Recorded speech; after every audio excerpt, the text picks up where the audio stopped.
ampifaniana mandrakariva ry havana malala no mihaona antsika toy izao andre ny tenin'andriamanitra ndray fampianarana zany koa sakafom-panahy ho antsika amin'ity toloandro omeny tompo anao ity mba ahazontsika miaina finaritra anatrian'andriamanitra ho aminareo izy olom-boafidy araka amin'ny fahalalana raha teo izay an'andriamanitra ray amin'ny fanamasinany fanahy amin'ny fanarana sy famafazarahany Jesosy Kristy ampitomboina ho anareo anie ny fahasoavana sy ny fiadanana amen. Zoma 1 oktobra 2022 imanjina antsika aloha hevitra hoe miorona amin'ny finoana ny mpino andeha ry havana fidera sy ankalazan'andriamanitra isika mandrenesa izao ry fihena rehetra mihaino ry mponina rehetra amin'izao tontolo izao na ny ambany na ny ambony na ny manan-karena na ny malahelo ny vava koa hiteny fahendrena ary ny fieritretan'ny foko dia fahalalana angilana ny sofoka haino ateny aho ary hanonona teny sarim-pantarina ampiarahako amin'ny dokanga nahoana natao ohatra amin'ny andro fahoriana aho noho ny manodidina ny ara-tsy ny mpamingana dia izay matoky ny hareny sy mirehire amin'ny habehan'ny fananany tsy misy mahafitra ny rahalahy akory na mahazo mamehan'Andriamanitra izay avony miderany Jehovah fa tsara izy eny mandrakizay ny famindramom-pony amen.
Ivoka tua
hivavaka isika. Andriamanitra mpamonjy sy mpampianatra ianao, ary sy mba mandao amin'ny ady atsehana fa mame anjara toerana miavaka ho an'ny olona. Mino anao, ko mankalaza sy midery, eny mame voninahitra ny ranomasina izay, manao zany Mahandriamanitra tsy toa anao zany. Tompo, fantatrao ny fahalemenay ary fantatray koa. Mangataka famindramponao hatrany izay Jesosy. Mamindrafo aminay, mamela ny erikay. Feno mifananao masina izay hanazavanay ny amin'ny fanambarany teninao.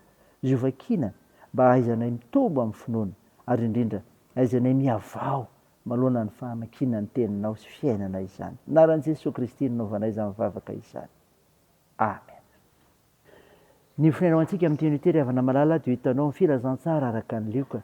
Lioka 5, vakiana manomboka ny 7:30 ka hatramin'ny 7:30. Mivaky toy izao aminaran'i Jesosy.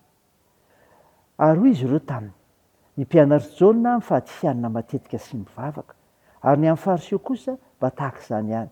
Fa ny anao kosa mihinana sy misotro ihany. Ary hoy Jesosy taminy, mahay mampifady ny havan'ny mpapakatra va ianareo raha mbola ao aminy ihany ny mpapakatra? Fa ho avy ny andro, ary rehefa voaisitra ny mpapakatra hiala aminy, dia amin'izay andro izay vao hifady izy. Ary izy nanao fanoharana taminy koa nanao hoe, tsy misy olona mandritra lamba vaovao analany tapa-damba hatapina ny lamba ny tota, fa raha izany dia mahatritra ny vaovao izy. Ary ilay tapa-damba nalaina tamin'ny vaovao dia tsy hifanaraka amin'ny tonta. Ary tsy misy olona manisy divay vaovao anaty siny hoditra tota, fa raha izany dia ny divay vaovao mahatritra ny siny hoditra, ka ho raraka ny divay, sady ho simba foana ny siny hoditra. Fa ny divay vaovao dia tsy maintsy atao anaty siny hoditra vaovao. Tsy misy olona rehefa misotro ny divay ela no maniry vaovao, fa hoy izy ny ela ny tsara. Amen. Ray masino, manamasinanay ny fahamarinana, ny teninao ny fahamarinana. Amen. Havana malala, ho aminao ny fiadanana avy amin'ilay Jesosy Kristy, ilay mpamonjy izao tontolo izao. Nofinaina renisika teo ry havana, ny filazantsara araka ny Lioka 5:7-30 ka hatramin'ny 7:30, dia milaza ny amin'ny antsoina any Matio sy namariany Jesosy ny fariseo ka nilazany ny fampianaran'i Jesosy Kristy. Fampianaran'i Jesosy Kristy dia izao, mahaleo tena. Tsy misy olona mandritra lamba vaovao analany tapa-damba atampina ny lamba tota. Hoy ny 9:30. Amin'ny Jesosy Kristy izany ry havana, tsy afaka mifandray lamba vaovao sy ny lamba tota. Ety nilazana ny fampianaran'i Jesosy izay fampianarana vaovao sy fampianaran'ny fariseo izany. Ny fampianaran'i Jesosy no mamotika ny fampianarana taloha. Noho izany, tsy azo afangaro ireo fampianarana roa ireo. Mila azontsika tsara izany, fa ny fampianarana sy ny finoanan'i Jesosy Kristy dia tsy azo afangaro amin'ny fivavahana hafa sy ny fomba mpivavahana hafa. Mahaleo teny, miavaka, manokana ny fampianarana sy filazantsara an'i Jesosy Kristy. Ko atao amin'ny ianao izao, azo afangaro amin'ny fivavahana hafa ny fomba mpivavahana, na fomba mpivavahana hafa ny filazantsara an'i Jesosy Kristy. Ny fampianaran'i Jesosy Kristy ihany koa ry havana dia izao, mitaky fiavaozana, mitaky fiavaozana. Hoy ny 9:30, fa ny divay vaovao dia tsy maintsy atao ao anaty siny hoditra vaovao. Amin'ny Jesosy Kristy izany, maro ny olona tia ny divay, ela, satria mamy sady tsara, fa ny divay vaovao kosa mahery sy mafaitra kokoa. Ny fiainam-baovao nentin'i Jesosy dia tsy mifanaraka amin'ny toetran'ny olombelona. Noho izany, tsy maintsy manaiky miavao ilay olona izay vao mahay mandray sy mahazaka ny filazantsara an'i Jesosy Kristy. Ka ny olom-baovao no mahay ny fiainam-baovao entin'i Jesosy Kristy. Koa tsy gaga isika ry havana, raha misy olona tsy mahazaka ny filazantsara satria tsy mbola niavao izy, ary aleony ihany mihazona ny fampianarana tranainy izay tsy araka ny Kristy. Ry havana malala, meteza olom-baovao. Fampianaran'i Jesosy Kristy mahaleo tena ary mitaky fiavaozana. Raisy izany ny voninahitr'Andriamanitra. Andeha hivavaka isika. Tompo, misaotra noho ny mofinaina nomenao izay milaza ny amin'ny fampianaran'i Jesosy Kristy izay mahaleo tena ka mitaky fiavaozana ho an'izay mpino. Mivavaka aminao izahay, nitahinao anay tsiraray, mahafantatra izany. Hiavaozana isan'andro eo amin'ny sehatra misy anay, ary mijoro vavolombelonao marina sy mpanompo mahatoky ny teninao. Eny, hay tia anao, ka hianasoa ny fiarahamonina misy anay. Hay misaotra an'Andriamanitra mandrakariva, ary hitory izany amin'ny hafa koa. Jesosy, fonjeo ny firenenay. Isitrandreo marary mila mivavaka ay, fa mpanasitrana ianao, ary mpanasitrana mahay indrindra. koa tohany ny asan'ny fitsaboana. Atanjao reo azo pahoriana sy kampinoninao.